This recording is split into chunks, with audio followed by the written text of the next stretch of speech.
we'll be looking at Ephesians, the 5th chapter, and verse 21 in our series on Ephesians.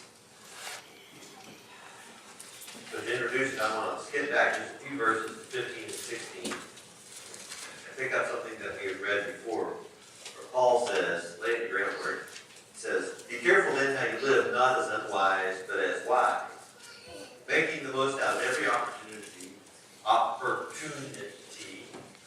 because the days are evil. The days are hurtful. The days are dangerous. You can be destroyed." The world seems to change. Technology, the way things appear, the way things are done, seems to change and change and change. But people basically remain the same. They just have different stuff to do it with.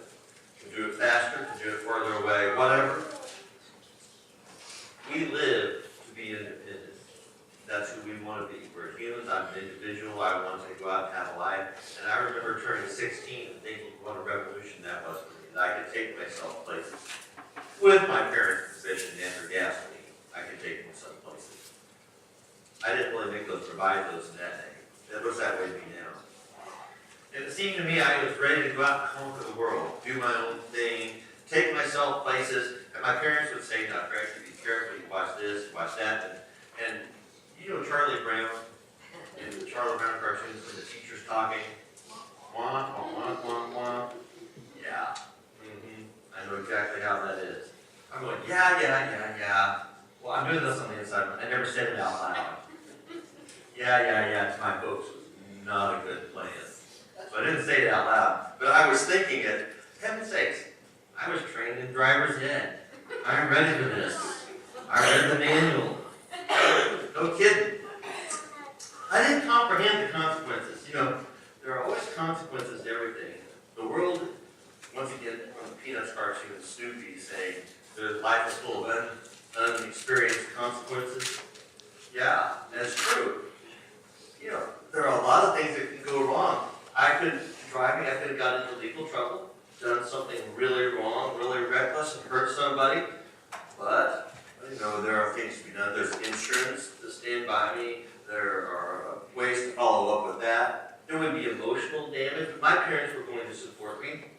Even if I was very, very foolish, they'd be unhappy with me, but they'd still support me and love me.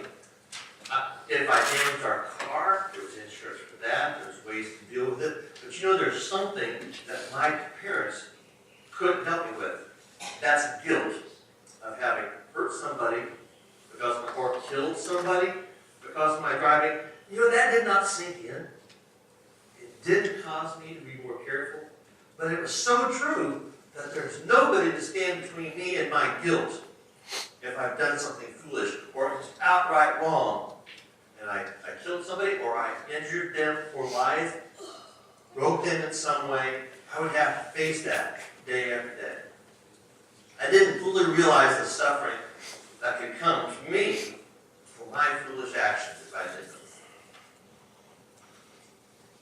Paul is addressing a similar issue, only not in a car sense, but in a moral life sense. He says that there are problems out there, there are hurts, there are difficult things, there are damages that you can do. Try to avoid them. It's a lengthy sermon where he talks about avoiding dishonesty, avoiding a careless, abusive talk, of turning aside from abusive behavior or deviant behavior. He says, don't be a thief, but rather be one who blesses. Stop the damage that you're doing. Understand instead how to live, not as an unwise person, but a wise person. Live wisely so you don't cause others and yourself this damage. Because the days are evil. But our problem is that we can't see what's happening. We lack the range of vision, spiritually, morally, or in our lives, to foresee what's going on. We lack oftentimes when we're young the experience to see it coming. My first driving gig was in the hayfields. I've talked about this before. Driving the hay truck. I wasn't quite big enough to stand in the back, fact for which I praise the Lord. I wanted to drive, or I thought I did. And it seems like a simple deal. You have this truck you're driving, and there's a nice straight line with those little square bales, and there's this machine they fasten on the side of the truck. As you pull it, it makes a chain go around as you come to bail, just sucks it right up on the truck, the guys on top. Just take it off and stack it. It's a nice wide funnel. I mean, how can you miss? Bail come along, it should slide right over and go up. Do you know sometimes it doesn't? Ground's rough, something's just wrong, and you end up with the bail loader sitting on top of the bail. You know, that didn't make my dad happy. And I would hear about it. They would yell, they were just trying to talk to me, but they had to talk really loud. And besides, they're excited, and the more excited you are, the louder it gets. And they would point out to me the error of my ways. They felt like because they were up top, they could see what was going on, and I couldn't. And I was really wanting to say, yada, yada, yada, yada. I don't need to hear that. I can see that it's on top of it. But I had to take it anyway. How do we deal with that? How do you deal when you get confronted about what's wrong? You know, I needed the information. I needed coaching on how to get it just right in front of the bail loader so that the bail would go up. To be a productive person, to be a part of the crew. I wanted to earn my way. I wanted to feel worthy of being a helper, somebody who's up to the task. But it's hard to receive that kind of criticism, isn't it? It's hard to be able to accept it and come out on the good side. How do you deal with it when correction comes? From those who are around you or from the Lord? How do you deal with it? So here's the key verse I want to talk about. Ephesians 5:21, a very short verse. He says, submit to one another out of reverence for Christ.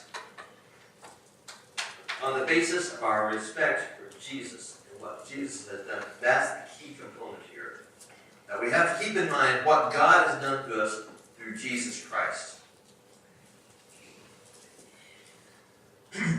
On the farm, dealing with farm equipment and farm work, I needed to take criticism based on my relationship with my father. I needed to know that he knew what he was doing. Lots of experience. He knows how all the machinery works. I needed to know that he loved me and was concerned for my well-being. He was concerned for my success in life. I needed to be convinced that he was doing what is beneficial for me and good for me. I had to remind myself who I was dealing with and what he was like so that I could be able to accept his criticism and not be torn down by it, but built up.